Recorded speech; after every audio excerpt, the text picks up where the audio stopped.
This is IA Forward, your playbook for success as an independent insurance agent. Here to help you knock it out of the ballpark are your hosts, Shane Tatum and Tonya Lead. Welcome to IA Forward, and welcome to day 22,682 of the hardest market the insurance industry has ever seen. Does it really feel that long? It does, and I can promise you for our agents, it feels at least that long. You know, it's really only been about a year. It was coming. We talked about that back, April, May of last year. You realize the goal is to not have people turn us off, right? Like, we want them to keep listening, and yeah. I know, but I also like to bring people back to the center as they are walking off the cliff. I like to pull them back to that center median, it's going to be okay. I feel like that has to be put out there, that it's really only been a little over a year now. And just the fact that it feels like day 22,000 plus also amplifies just how hard of a market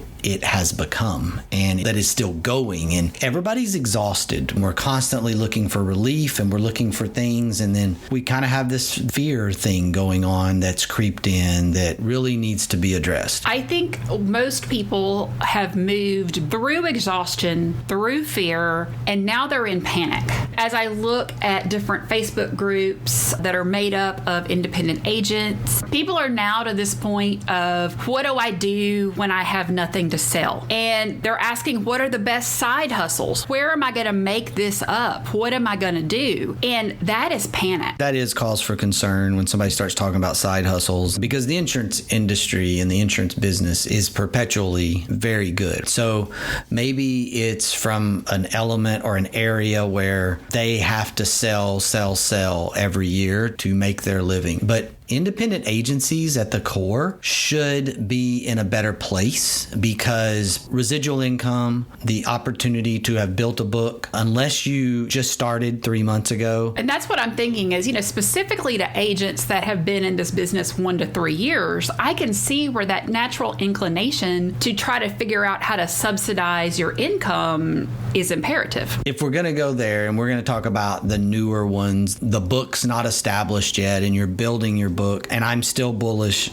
on this. I'm still saying it's a good time to start an agency because everybody's in the same place. New business moratoriums are being put out into the marketplace. And if you're in California right now listening, then you're feeling it really, really bad. I think there's going to be a cycle runs through California that's going to be somewhat panicky, but the rest of the country, you still have some things to sell. It's starting to come back in Louisiana. So some of the harder states that have been hit with this. Florida, they're getting some reform in place. And then in Texas, the moratoriums have started. So we're kind of behind the timeline of the Louisiana, and that Louisiana's coming back. We're now going into the place that Louisiana was in 6 months ago. I'm seeing a lot of moratoriums on the East Coast as well. Yeah, we've got a countrywide problem, and we've got product problems, and we've talked about that. But even when we get down to it, our carrier portfolio, there are still carriers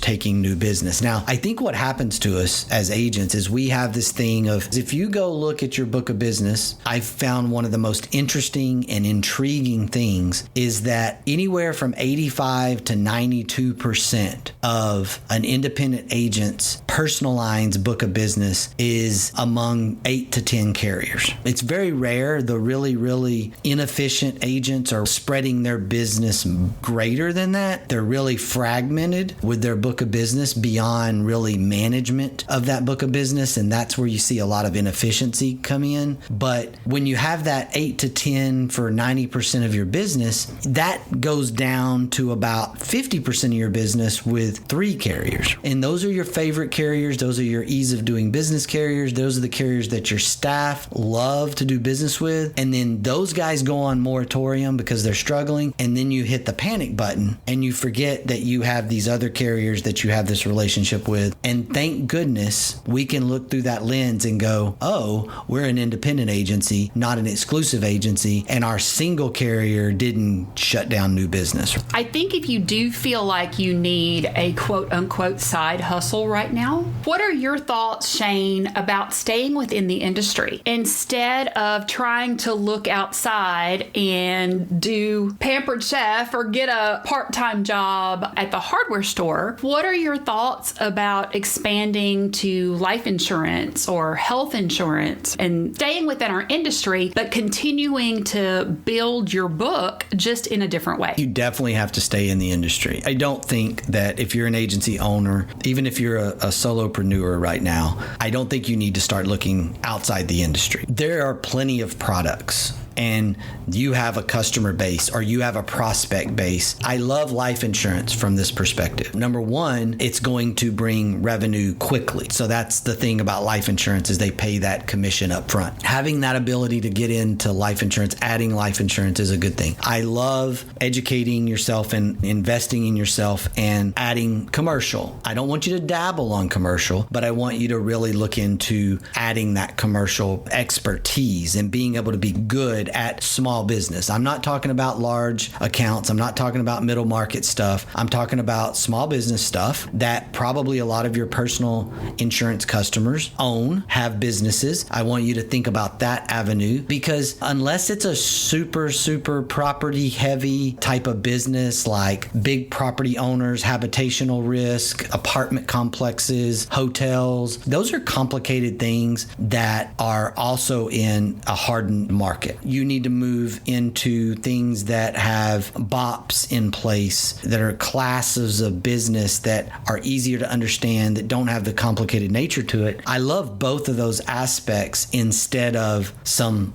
out of industry side hustle completely. So Shane, did you just encourage people to dabble? I don't want you to dabble. I want you to make an investment in yourself. And again, I don't want you to do this because you're just plugging a small leak in the boat. I want you to think, okay, if you are truly at that spot in your state, in your marketplace, in your agency life cycle, and you do not have any personal lines carriers to offer your customers, then I want you to think about life insurance or it becoming more of a commercial expert and getting into the business insurance aspect. Another way of creating that business, if you don't feel as though you're commercially qualified or you're just starting to dip your toe in the water, I know Liberty Mutual's Sidewalk program. I know that several of our major carriers have commercial partnerships where you are able to actually send those potential clients directly to the carrier. They pick up the risk. They take care of the sale, making sure that they're still using your agency's name. You keep them as a client. The commission is slightly less, but I think something like Sidewalk and what our other carriers are offering as far as commercial, turning that over to them, letting the experts handle it, and you come out looking like the expert is a good option here. Depending on what agency network you may or may not be a part of, if you're looking at one, there are some agency networks out there that offer what I would call more of a brokerage environment where they'll help you place the account. Some don't do this, some do. That's something you can do. I'm not against that, but again, if you're a personal lines agent and you have nothing to sell, if that's the panic mode you've hit, then you have time to become an expert in something else. And so you're not technically dabbling by my definition, even though I despise dabbling because it'll get you in trouble. You have time to become an expert. And while you're becoming an expert, you can offer your clients life insurance and you can sell a handful of life insurance policies to pay the light bill as you're becoming an expert. There is a path to success here. We started out this discussion talking about new agents. Let's talk about agencies that are established and how to keep the hope going with commissioned employees that are struggling through this. For the record, I don't love straight commissioned sales environments. I know that somebody just listening to that out there is going to go, oh my gosh, all of my people are commission only. I think that commission only is when the book of business is fully established and they're in this sort of managing the book plus new sales standpoint. And those are the folks that you don't necessarily need to be as concerned with because their book is established, their income is established, because they've moved to this fully commissioned environment. I like having something to eat on plus commission early on. And I think those individuals are more of the risk here. If you start somebody out and they're just straight commission right off the bat, and then this cycle happens, then you're probably going to lose them. That's problematic for our industry and for our agencies if that's what we're doing, because you don't want to invest in putting this person in place and them becoming successful only to have a market downturn and not be successful anymore, because you want to be at a place where you are supporting, at least on some level, their ability to pay some bills and eat. I like that approach. I take that approach. I put money where my mouth is. That's how we go about it. However, I understand I am not always the norm on that. And I understand that there are plenty of agencies out there that are signing up salespeople and throwing them against the wall and seeing if they stick. Well, I think that's kind of like selling on price. If that is your method as an agency owner, is that you just bring on all these contracted salespeople and see who survives, then you are not really investing in them anyway. So what do you care? To me, this is one of those times that you could actually start to leverage the idea of a work from home more on that when it comes to creating better morale. I think there are some things that you can do with your talent, and I think that we should kind of maybe follow up a podcast in the future about that. But I think sometimes we see money as being the biggest challenge. And when it comes to culture and keeping people happy or keeping people content, there are other things that we can look at that help to create money in our team members' pockets without it costing more out of ours. As you go through this, what you're probably experiencing, hopefully you're experiencing as an agency owner, is you're experiencing the rate increases in the increased revenue in your agency. So I hope if you structured your financials correctly that you have this margin increase potentially to help those people along, or maybe give them some additional responsibilities of retention of customers and helping with the retention of customers so that you can then afford to keep them on in some way or capacity to get through this struggle. That then creates this culture of you're not just a number, you're not just a revenue generator, you're part of our organization. There's opportunities for us to go through this together with our people and our staff and say, look, we got your back. Now is not the time to panic. Now is the time to bulldoze your way through, pick your people up, bring them with you, and do everything you can to stay in the game. One way to stay in this game, I think, is to change what we're doing when it comes to remarketing. I know that there are two words in the industry that you hate, and the first is quoting, and then number two, which is very close, is the idea of the constant remarket. I totally despise it because I think we take this idea of independent agent and choice and we sabotage it. Yes, it's there. Yes, it's a tool, but it should be the tool for the last resort scenario. And first and foremost, we have to understand that our carriers need rate in order to reach back into the profitability area. And they need their good customers to stay on the books. And if you are constantly, as an agency, remarketing those good customers into the companies that are still open, that are wanting new customers still, and you move the good customers from company A to company B, and you leave the customers that you can't move in company A, you just completely sabotaged company A. Even though you're thinking in your mind, I kept my customer. Oh, my agency retention is so important and it's high. What you have to remember is that you have carrier partners that are really important that you need to stay with you. As independent agency owners, as a group, industry-wide, we do not need less independent agent companies. Consolidation of those companies over the last decade has left us with less companies, not more companies. We don't need to sabotage or create pain points for the ones that we do have. So we need to find that balance between retaining our customers and helping educate our customers with maybe staying where they are, why this is not a good idea to move for $100 a year, why it's not a good idea to even present that to them, and help them through understanding this process so that they can stay in Company A and so that Company B's customers can stay in Company B and so forth. Then you're not doing as much work as an agency and your people aren't constantly taking business that you've already written and rewriting the entire policy over here to another company, and you did all that work for no more additional revenue. So that's the perspective that I want you to kind of understand for a second. And then there's this new little gift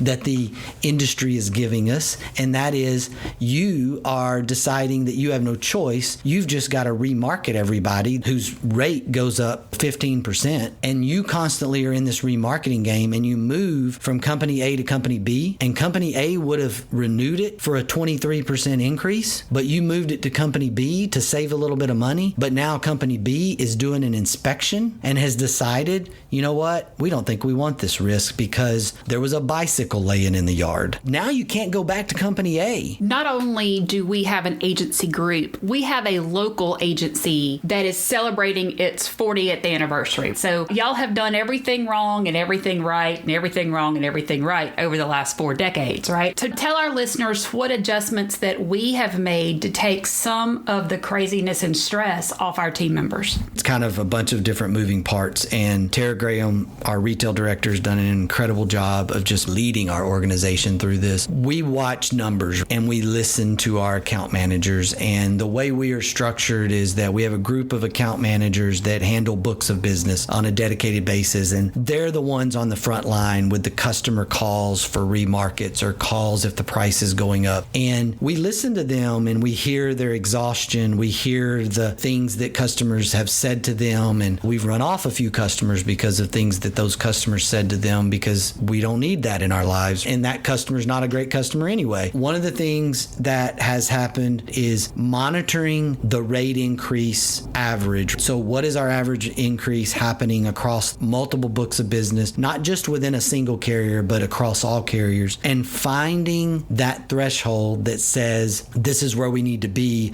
proactively. These are the rate increases that we need to be proactive about, and anything below that number, we're going to be reactive to. One of the recent things we did, which sounds crazy until you understand the market that we're in and understand the local geography that we're in. One of the things we recently did is we bumped up our number to 30%. So you had to be over a 30% increase for us to proactively review the renewal in terms of, are we okay? Do we need to suggest something? Do we need to think about a remarket? Is it something that's just so far gone that we need to look at the carrier and we need to do something different there? That's a really small percentage, and that's the whole point. We want to get things into the exception, and we want the rule to be what happens on a regular basis. Everyone below that threshold that we are talking with, we are talking them through the marketplace scenario. We are having conversations and we are calmly explaining, look, you went up 12%. As you would say, Tonya, you still have insurance. Pay the bill, right?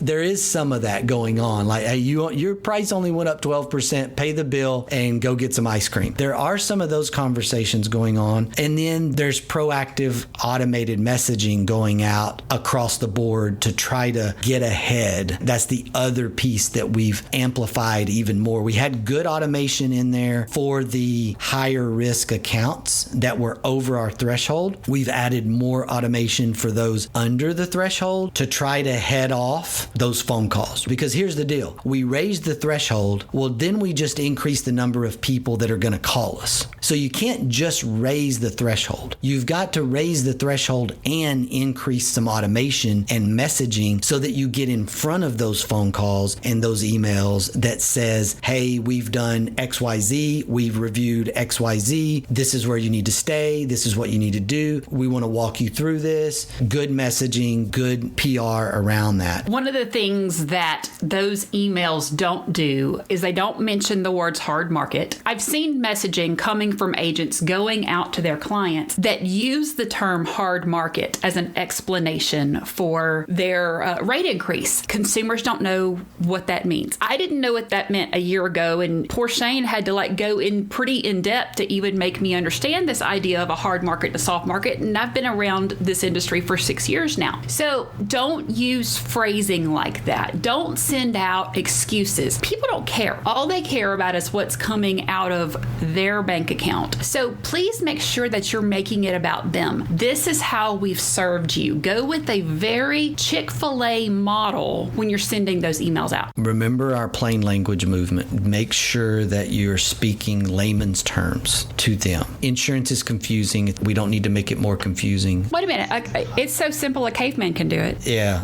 Well, I haven't seen that commercial in a long time. Consumers are seeing through that in a market like this. And I think you can leverage as an independent agency just so many things that make you more valuable. And that's where we're spending our energy with our people. And we're thinking about this on a different level and thinking about what that messaging looks like and something that they're going to read, keeping it short and be able to kind of get that initial reaction feeling of my insurance is going up, but what does that mean for me? And there's so many things in their in your customers' lives where they're experiencing an increase that it's not just insurance. Not that we're going to say that, but at the same time, understand that your customer already is getting that. They're going to understand that for the most part, I think. I had an interesting combination of events happen yesterday. I saw a friend of mine on the Book of Faces that had written this as her status. And she said, all I'm saying is y'all better be calling y'all's insurance agents. Come July 1st, insurance is going way up, all capitals, for most companies. I'm thankful that State Farm is not being impacted like others are. Stay informed, people. 5 exclamation points. And if you don't like your new bill, give me a call to help you out. And then she put her phone number.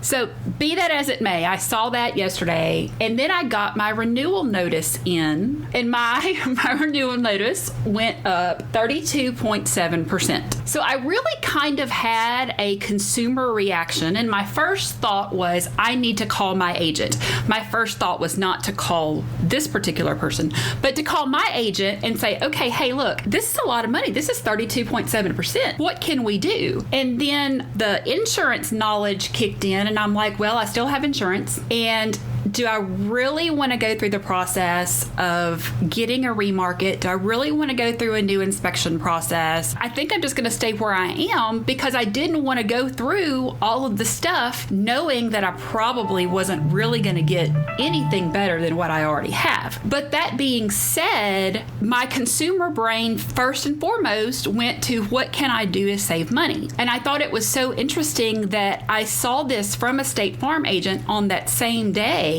and that's how she was taking the approach. And I think it's interesting that a State Farm agent would say that in general when the company's been in such a headline splash with moratoriums in different places. And the reality of it is that they've lost a gazillion dollars over the last year or two. And yes, they have the surplus, and no, they can't stay there forever. So even if they haven't made movement in a specific county, parish, wherever you're at, it's coming. If it hasn't happened in that particular geographic area yet, it's coming because they're not going to continue to bleed. They can't. They can do it for a little while. They can do it longer than most, but they can't continue to expand their exposure and not have appropriate rate for their risk, and it just won't work. What was interesting about this Facebook post were the comments to me, and somebody said, mine went up almost $50 a month. I definitely need to get you to requote it. This one says, mine went up $30 a month, but we don't renew till October. Can you go ahead and help me now? Mine went up $137 for the next 6 months. And it amazes me from from being inside the industry, people being that upset over $30 a month, knowing what's happening in the rest of the world. And that's where the shock is going to come from. When they actually go through the process of getting that quote and seeing the real price. I can save people a bunch of money right now. I can cut out coverage left and right. I can increase deductibles. I'm sure I have several carriers that would gladly accept me writing nothing but actual cash value on the roof, slimming down all the policy down to where when a claim happens, the customer's probably going to be mad and I might end up in an E&O claim. That is possible. I can do that right now. I can go out and write a whole bunch of business, and you may see that. You may see that happening in the marketplace at some point if you don't already have it happening. That is the only game that the exclusive channel can play here. The only game they can play is reduction of coverage and increase of, which is actually increasing deductible is a reduction of coverage. But that is it. That's all they got. I think we've got to kind of be in that game a little bit with them within our own carriers. Talk about, you may need to think about a deductible change here. If we did this, it would bring your premium to this point. And would that be good for you? Or is that a problem for you? Talking through that with your customer, I think is good risk management. I think that's good education for the future scenario, because that future profitability may depend on that customer moving off of that $500 flat deductible and moving into a percentage deductible. That just needs to happen. Understanding where that's coming from and the perspective of those comments are going to be coming from, it just tells us how much of a need for education there really is. I'm going to leave us today with this quote from Franklin Roosevelt. When you get to the end of your rope, tie a knot in it and hang on. Attitude's a choice. Make a great one. Bye, y'all. Ready to get the ball rolling with your independent agency? Learn more at IntegraAgent.com. That's IntegraAgent.com. Thank you for joining us on IA Forward. Make sure you never miss a show by clicking the subscribe button now, or learn more at IAForward.com.